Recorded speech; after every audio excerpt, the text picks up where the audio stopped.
Kenapa saya diminta untuk sharing? Itu awalnya begini. Nah, itu apa namanya 2022 lalu saya memberikan agama memutuskan Amirul Hajj harus ada yang perempuan. Amirul Hajj, makanya saya menjadi Amirul Hajj perempuan pertama.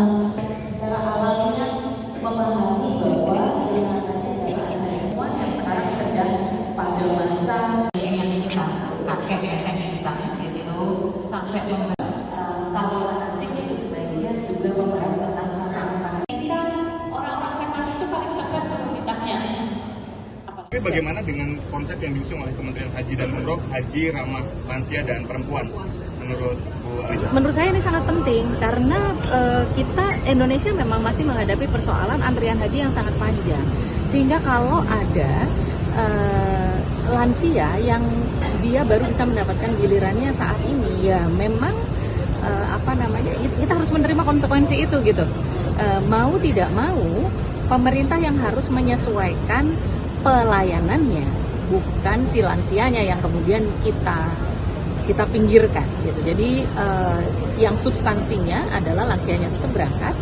Karena itu ramah lansia artinya semua mekanismenya dibuat untuk kebutuhan para lansia, misalnya jumlah pendampingnya, lalu mekanisme apakah mereka berangkat dengan keluarga yang memang akan mendampingi mereka. Karena salah satu tantangannya misalnya ketika lansia ini sudah ada di tanah suci, lalu kemudian mereka punya kebutuhan khusus nih, misalnya kamar mandinya, mengatur dirinya, lalu jamaah haji yang lainnya merasa bahwa kok jadi kami yang ngurus gitu.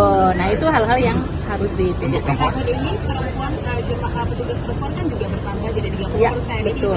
Iya, saya senang sekali ya karena tahun 2022 waktu saya jadi tim Monef itu jumlah pembimbing ibadahnya sangat sedikit yang perempuan, lalu kemudian jumlah petugas haji perempuannya sangat sedikit. Sementara kebutuhan jamaah haji perempuan itu sangat berbeda dengan jamaah haji laki-laki. Jadi tentu kita sangat senang kalau terus ditambah jumlah jamaah haji petugas haji perempuannya karena memang kebutuhannya real. Tapi selain itu, pemerintah juga perlu mempertimbangkan fasilitas yang dibutuhkan oleh perempuan. Itu harus disesuaikan dengan kebutuhan kehidupannya perempuan itu gitu. Misalnya ketika saya menjadi petugas haji, kami sempat membuat improvisasi gitu. Jam-jam tertentu kamar mandi laki-laki itu setengahnya dipakai untuk perempuan juga gitu. Karena jumlah kamar mandinya itu sama, sementara prosesnya jamaah haji perempuan itu di kamar mandi berbeda dengan laki-laki gitu. Jadi mau nggak mau kita harus membuat kebijakan spontan on the spot di lapangan. Nah yang kayak gitu perlu untuk direspon secara sistematis.